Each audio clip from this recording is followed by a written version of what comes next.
Most dads don't quit fitness because they're lazy. They quit because they're overwhelmed, burnt out, or chasing the wrong goals. The truth is, you can stay fit without sacrificing your family or career if you approach it the right way. Welcome back to the Hybrid Athlete Dad Podcast. Super excited to have you be tuning into today's show where I'm going to be discussing why most dads quit fitness. Now, before I get into today's episode, I like to go over anything in my personal life when it comes to fitness, nutrition, or anything that I think that you may find interesting. So with that said, kicking off today's show, ran 40 miles last week, and typically I've been doing 30 miles every single week, just 30 miles, 30 miles, 30 miles. We've just been very consistent, not training for a marathon. That's just what works best for me in my schedule is running my 30 miles a week. I can find I can be consistent with it. It fits into my schedule. I'm not training for a marathon.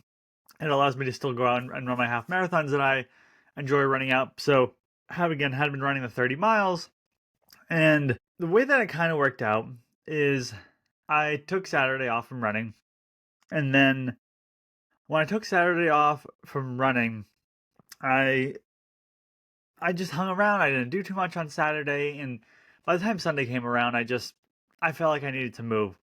And I felt as though I just needed to get out there and push myself a little bit. Ended up going out, just doing a simple 3 mile run just to get off the couch. Daughter was awake, didn't want to be away from her too long. So went off, did a 3 mile run, came back.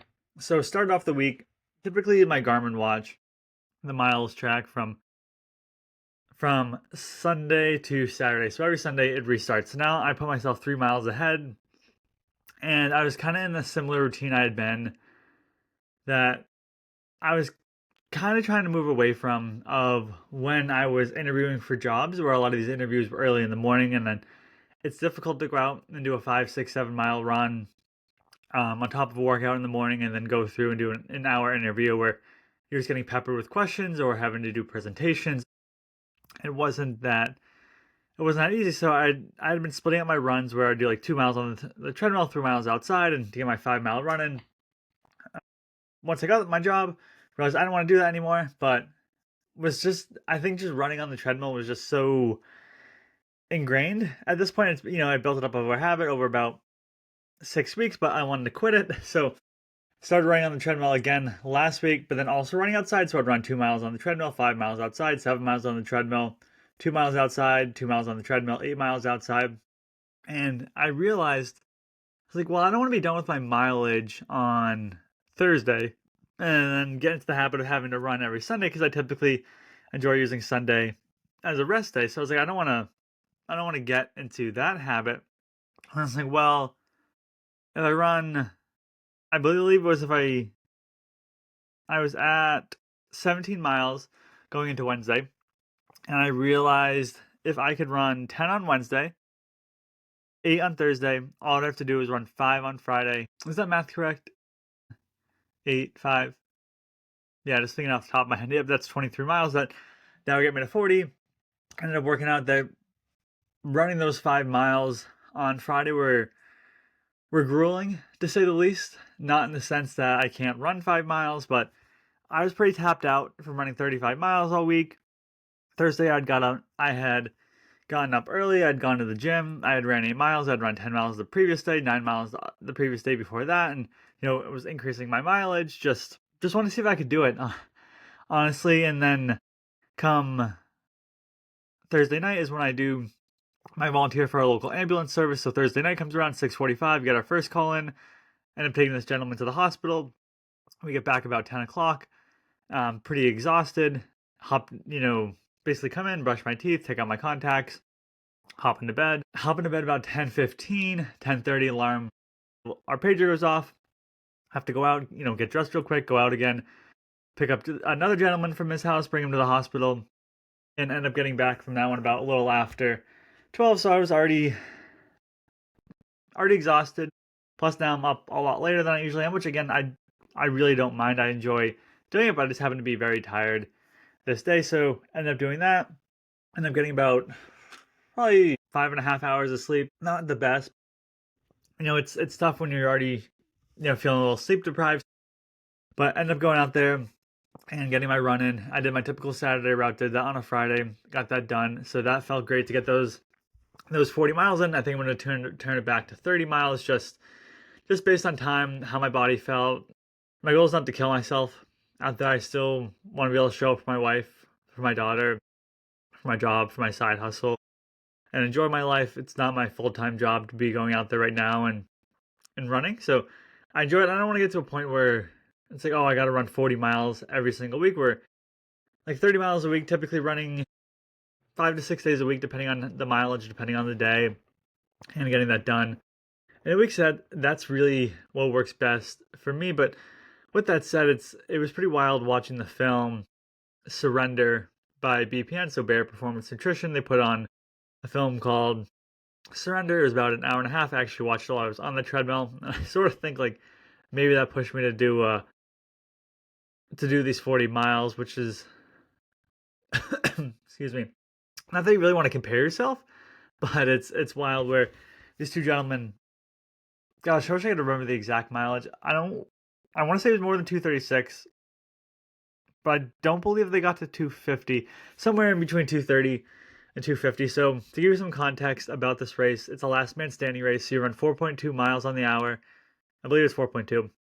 4.2 miles on the hour every hour. So no matter how long it takes you, you start off fast, you get more rest time, but how's that going to affect you long term? If you go slow and you don't have enough, you come back and it's 58 minutes, you only get 2 minutes of rest. Like, what is that going to look like? And these two gentlemen again went 230, 240 miles, which is pretty wild to do. And it was an awesome film, so I highly recommend checking out. If you just want something to push you, and this one gentleman, I just can't think of his name off the top of my head, but he was about 205 miles in, just absolutely dead. And he ended up running another, 30, 40 miles on top of that. So when I'm out there and I'm like, okay, like, I'm pretty tired. I got one more mile to go. I think like, wow, these guys would consistently show up and do these 4.2 mile loops over and over. And again, not that I want to compare myself, but sometimes it's just nice to put it into a little bit into perspective. The pain tolerance that we have. And again, this isn't being an idiot. Like, I'm not going to go out right now and run 200 miles when I'm just going 30 miles a week. So it's just it was a great film, and I highly recommend checking out. It's for free. It's on YouTube. It's definitely very, very inspirational. And then the last piece of today's episode that I want to mention when it comes to my personal life before diving into today's episode is redid my workout. So I like to redo my workout every few weeks. About once every 1 to 2 months, just to swap it out. Rep ranges, exercises. So I might swap out, say, bench press for flat dumbbell press. I might swap out, incline bench press for incline Smith machine press. So, shoulder press where I'm just sitting down, or shoulder press with the machine. Lateral raises with the machine. Just different things like that. I might swap out, skull crushers with the barbell, with swapping it out with the dumbbell. So just different aspects like that. And again, swapping out the rep ranges. So maybe instead of going, say, 4 to 6 reps, I'm going 6 to 8 or 8 to 10, 10 to 12, 12 to 15, whatever that may be. So I enjoy redoing my workout, and really this time I really enjoyed it. I felt as though that sometimes I might have been a little bit repetitive in the exercises. I mean, I was either doing too many pushes or too many push days, or push exercises, I should say, or too many pull exercises. And I felt as though I was doing a lot. And the big caveat for me was, instead of going 4 sets on a lot of these exercises, I dumped it down to 3 sets. And I don't know how to describe it other than there's something mentally, whereas when I have 3 sets, I feel as though, and it's because I was doing 4 sets for such a long time, but when I'm going through and I'm doing 3 sets, I really push myself during those 3 sets, knowing I'm giving it my all and that I don't have a 4th set waiting for me. I don't know if I'm going to get used to 3 sets, and then if I dump it down to 2 sets. But it was just, again, I don't really know how to describe it other than it felt great going from 4 to 3. I felt as though my body has been as taxed in the sense that I can really push myself when I'm doing these exercises. So I highly recommend redoing your workout every so often. It feels great. Your muscles might be sore in new ways. I know right now my back is sore, biceps are sore, chest is sore, and that's just from doing different rep ranges, doing a little bit different exercises. But obviously, I know like if I'm sore and I'm not hurt, hopefully I'm going to be able to grow muscle as long as my nutrition aspect of my life is in place. So I really hope you enjoyed that aspect of today's show. What's going on in my personal life is I really enjoy talking about it. Now, without further ado, I guess that's the word we want to talk about. I guess that's what we want to say. Let's dive into today's episode, which again is why most dads quit fitness. Now, I think a real reason dads quit fitness is first and foremost just not having a role model. At the end of the day, who you surround yourself with, and obviously we can't choose who our family is, but I find that being or having a role model is what's going to set the standard when it comes to fitness. And for me, I was watching my father, my mother, brother, sister, but definitely early on, I remember my dad getting up. He was in sales, ended up becoming a teacher for the good majority of the time that I can remember being with him. He's still alive, so I shouldn't say that, being with him, but the majority of the time that he was working and now he's retired, but he would get up at 4 in the morning. He would work out. We could see the dumbbells downstairs. You could see the treadmill. Not exactly sure what he's, knowing what he's doing. Eventually he joined a gym that was about 15 minutes away from us. He would go there a few times a week. And again, growing up, I didn't really know what that meant other than I would know that, hey, dad's going to the gym, dad's working out. And he's always been very consistent. There was never a time where he stopped for a week or a month unless there was some sort of injury that he was dealing with. He continued to push forward. And then same thing with my mom, with my brother, and my sister. But I just always remember my dad because I could picture the rusty old iron weights in the basement. He was always in great shape. He had ran marathons, ran Boston Marathon, and just having that role model. So not that this isn't to say that if you're the only person in your family works out, but for me, I never saw my dad quit, and that's what I really want to share with my daughter as well. Is that sometimes I don't feel like running, sometimes my legs are killing me, sometimes I just don't feel like going to the gym, and unless it's an actual barring a sickness, like if I have the flu, I'm not going to go to the gym. It's not going to be a fun workout. I don't want to get everyone sick. Like that's not what I want to do. But if I'm just feeling that resistance, maybe my body's a little sore, maybe it's becoming towards the end of the week. But again, it's having that role model. So just want to preface that a little bit. And, besides that, I think that's a good lead way to the bulk of today's episode, which is, some of the common reasons that a dad could quit fitness. And this isn't just predicated upon dad. It could be mom, or it could just be someone that doesn't even have kids. But this is the Hybrid Athlete Dad podcast, so I'm carrying this towards dads, fathers out there who do have a son or daughter, maybe they have multiple kids. So the common reason someone can quit fitness is work stress. There's a lot going on at work. I feel it from time to time. I'm sure if you have a job, there's, at least in my job, there's ebbs and flows. Sometimes I'm able to get all the work done. Sometimes there's a lot going on where it can be a little bit stressful. Family responsibilities. You have a wife, you have a kid. You have to obviously be with them. I would prefer to not be in the gym so much that I never see my wife or my daughter. So there's the family responsibilities. There's certain things, that come up on the weekend that you have to do. I don't want to say that you have to do with your family, but you do with your family and wanting to spend time with them. And then there's that lack of time aspect of it.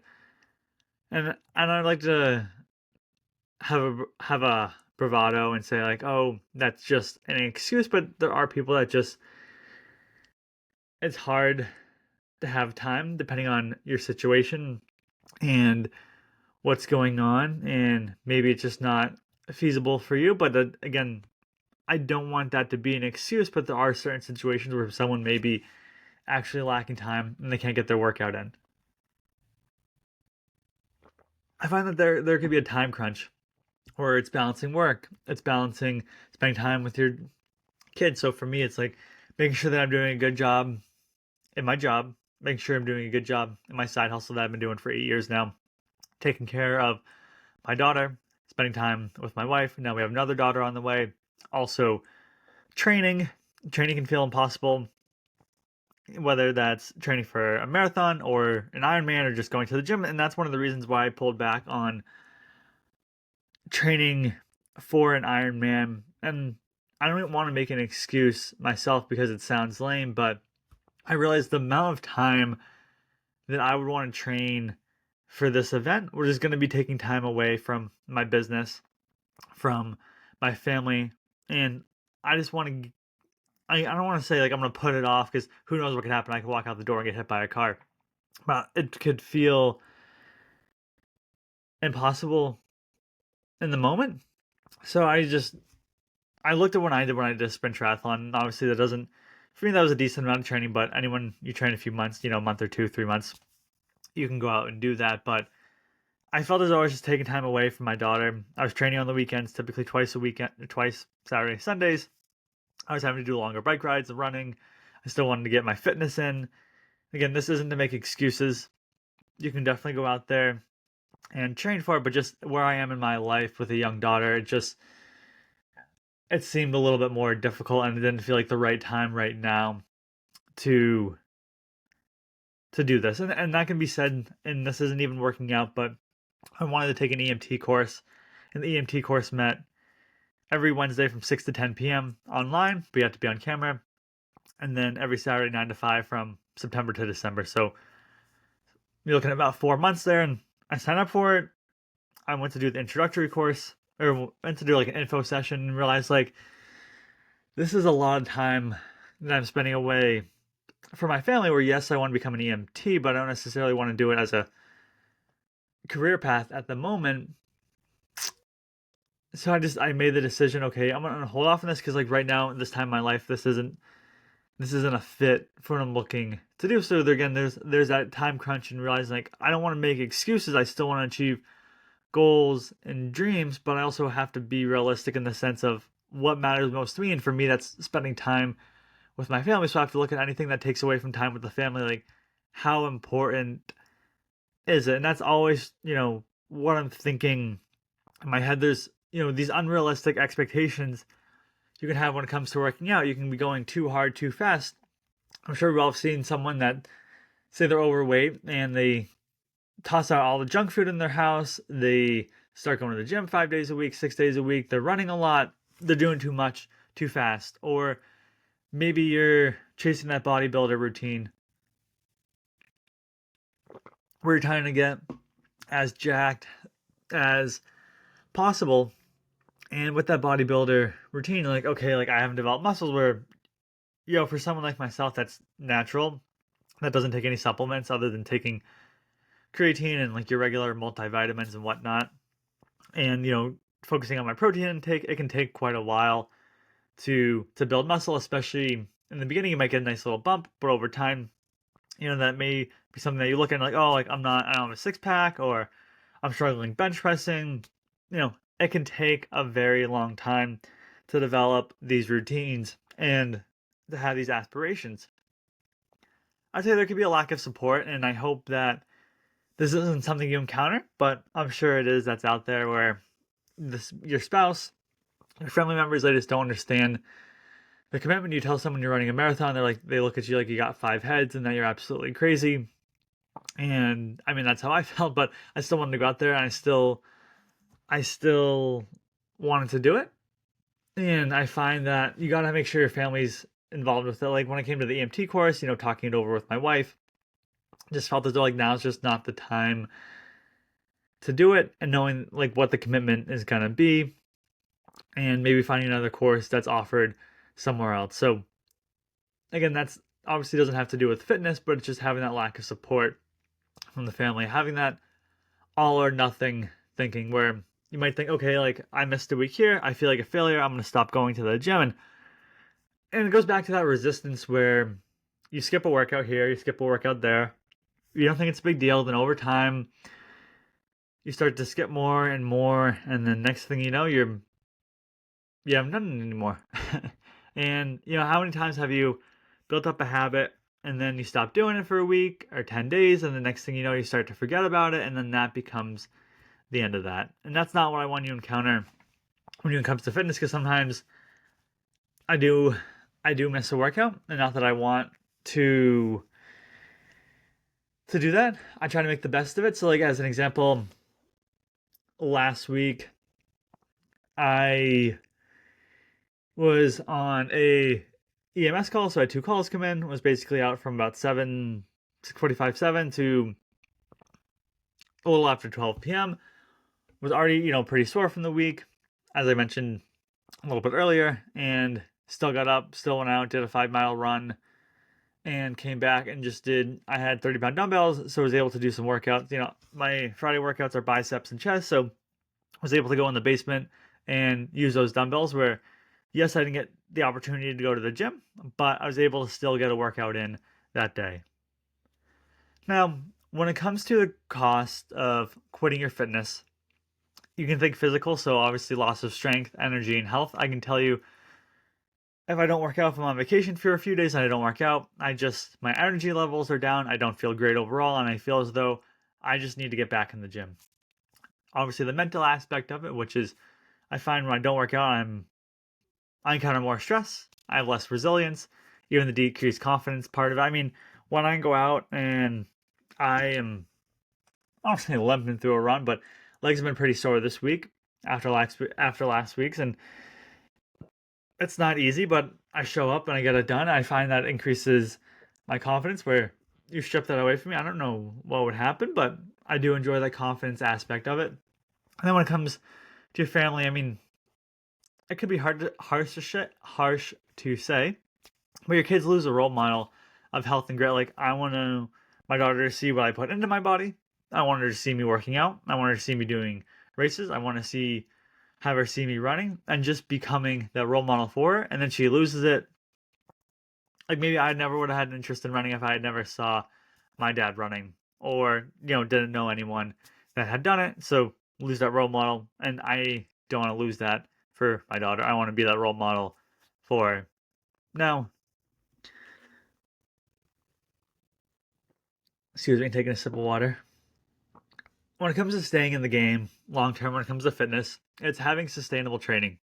So this can be focusing on, in the beginning, this could be 3 to 4 key lifts and some cardio, not marathon gym sessions. So you're not going to the gym 2 or 3 hours at a time. You're not running so many miles a week in the beginning. Maybe over time, you increase your mileage. But like, you could think of 3 key lifts, so squat, bench, deadlift. So those are typically staples in my workout every week. Squat, bench, deadlift. I might substitute out where, instead of doing bench, because I've been doing it for a little while, I might do flat dumbbell press. For squat, I might sub it out, and I might do hack squats. There's a squat machine at the gym. Actually, there's 2 different squat machines at the gym, and then rotate between them. But for, having those squat, bench, deadlifts, for me, working up to 5 days of working out plus 30 miles a week, I mean, that took a solid 6 months to a year, and that was already after working out for like 5 years or so to really build into that. So if I was starting off, I would recommend typically working out Monday, Wednesday, Friday, or whatever 3 days work best for you. And if you want to get into running, honestly, I just started small. I started running 3 miles a week and just built it up. So I go like 1-1-1 first week, so 1 mile, 1 mile, 1 mile. So 3 runs. And then I go 1 mile, 1 mile, 2 mile. So now I'm at, now up to 4 miles. And I go 2 miles, 2 miles, 3 miles, and then 3 miles, 3 miles, 4 miles. And that's how I sort of built it up. Over time, we're just going a little bit further, a mile further each week, 1 day a week, just to really build that up over time. I want you to redefine success and encounter progress over perfection and consistency over intensity. Not every workout's going to be perfect.